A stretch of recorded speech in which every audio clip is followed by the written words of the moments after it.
या देवी सर्वभूतेषु मामातृरूपेण संस्थिता नमस्तस्यै नमस्तस्यै नमस्तस्यै नमो नमः। ओम दुम दुर्गाय नमः। 2 अप्रैल 2025 बुधवार के दिन चैत्र मास की नवरात्रि की पंचमी तिथि है और नवरात्रि की पंचमी तिथि पर माँ भगवती दुर्गा के 5वें स्वरूप माँ स्कंद माता की पूजा आराधना करते हैं। नवरात्रि के 5वें दिन माँ स्कंद माता की पूजा करने से ज्ञान, बुद्धि और विद्या की प्राप्ति होती है। ऐसा कहा जाता है कि माँ मोक्ष के द्वार खोल देती हैं अपने भक्तों के लिए।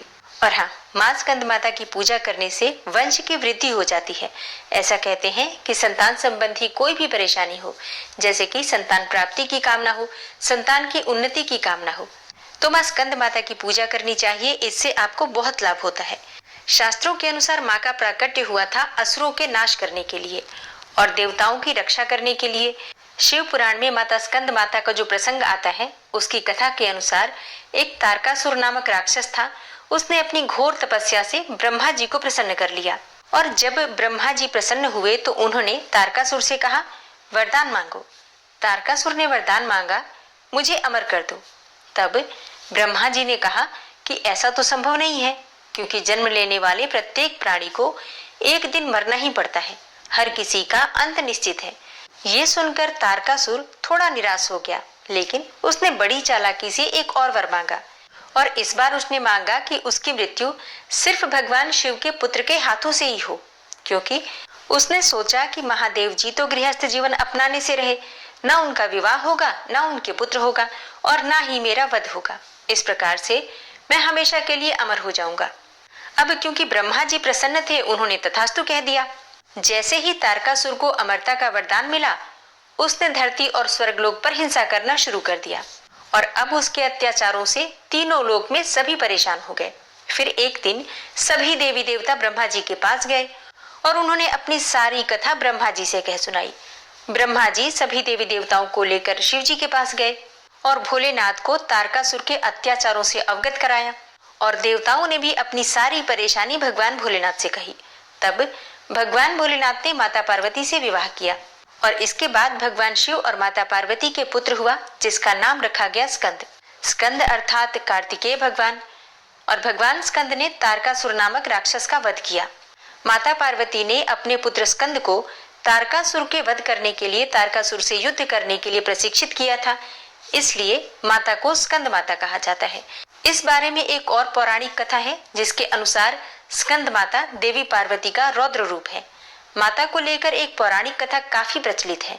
पौराणिक ग्रंथों में उल्लेखित एक कथा के अनुसार एक बार बालक कार्तिकेय की रक्षा के लिए माता पार्वती क्रोधित होकर आदिशक्ति रूप में प्रकट हुई। माता का यह स्वरूप देखकर इंद्रदेव भय से कांपने लगे। फिर इंद्र भगवान अपने प्राण बचाने के लिए देवी पार्वती से क्षमा मांगने लगे। हालांकि कुमार कार्तिकेय का दूसरा नाम स्कंद है, इसलिए सभी देवतागण माँ दुर्गा को मनाने के लिए उन्हें स्कंद माता कहकर पुकारने लगे। तभी से माता रानी के इस 5वें स्वरूप को स्कंद माता कहा जाने लगा। इस प्रकार माँ की पूजा 5वीं अधिष्ठात्री के रूप में की जाने लगी। माता अपने पुत्र स्कंद को बहुत प्रेम करती हैं और इसलिए ऐसा कहा जाता है कि जो भी भक्त माँ की आराधना करते हैं, मातृ स्वरूप में माँ अपने भक्तों को अपने पुत्र के समान ही स्नेह करती हैं। इसलिए स्कंद माता की जब कृपा प्राप्त हो जाती है तो हर प्रकार की कामना पूर्ण होते देर नहीं लगती है, क्योंकि माता अपने भक्तों को अपने पुत्र के समान हर सुविधा, हर सुख प्रदान करती हैं, यहाँ तक कि ज्ञान, बुद्धि, विद्या और मोक्ष भी प्रदान करती हैं। स्कंद माता का जब हम ध्यान करते हैं तो माँ स्कंद माता के विग्रह में भगवान स्कंद बाल रूप में इनकी गोद में ही विराजित है। इस देवी की 4 भुजाएं हैं। ये दाईं तरफ की ऊपर वाली भुजा में स्कंद को गोद में पकड़े हुए हैं, नीचे वाली भुजा में कमल का पुष्प है, बाईं तरफ ऊपर वाली भुजा में वरद मुद्रा है और नीचे वाली भुजा में कमल पुष्प है। इनका वर्ण एकदम शुभ्र है। ये कमल के आसन पर विराजमान रहती हैं, इसलिए इन्हें पद्मासना भी कहा जाता है। सिंह इनका वाहन है। माँ स्कंद माता सूर्यमंडल की अधिष्ठात्री देवी हैं, इसलिए इनका जो उपासक है अलौकिक तेज और कांतिमय हो जाता है। इसलिए मन को एकाग्र रखकर और पवित्र मन से इस देवी की आराधना करने वाले साधक या भक्तों को भव सागर पार करने में कठिनाई नहीं आती है। नवरात्रि के 5वें दिन प्रातःकाल जल्दी उठकर स्नान कर लीजिए। स्नान करने के बाद भगवान सूर्यदेव को जल दीजिए।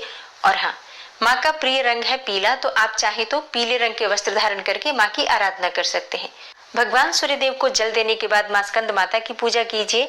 मतलब जो भी आप प्रतिदिन पूजा कर रहे हैं, पूजा की विधि बिल्कुल वही होती है, धूप दीप प्रज्वलित करके।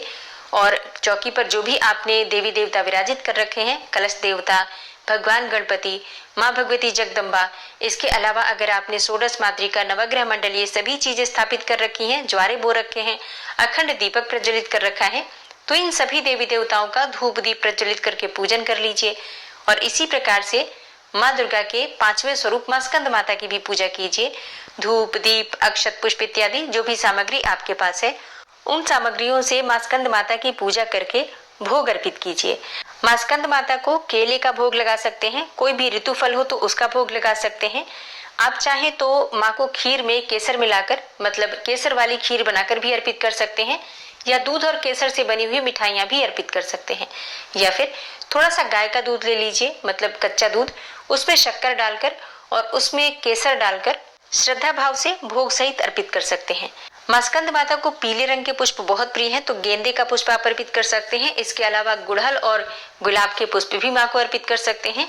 अपनी इच्छा के अनुसार, अपनी सुविधा के अनुसार माँ की पूजा आराधना करके मंत्रों का जप कीजिए। माँ का बीज मंत्र है ह्रीम क्लीम स्वामिन्यै नमः। अगला मंत्र है ओम स्कंद मात्रे नमः, ओम देवी स्कंद मातायै नमः। और माँ का ध्यान मंत्र है या देवी सर्वभूतेषु माँ स्कंद माता रूपेण संस्थिता नमस्तस्यै नमस्तस्यै नमस्तस्यै नमो नमः। तो 11 बार या 21 बार इस मंत्र का आप जप कर सकते हैं। आप चाहे तो 108 बार भी कर सकते हैं। पूजा पूर्ण कर लीजिए, उसके बाद से माँ की आरती कर लीजिए। और हाँ, आरती के बाद क्षमा प्रार्थना भी जरूर कीजिए।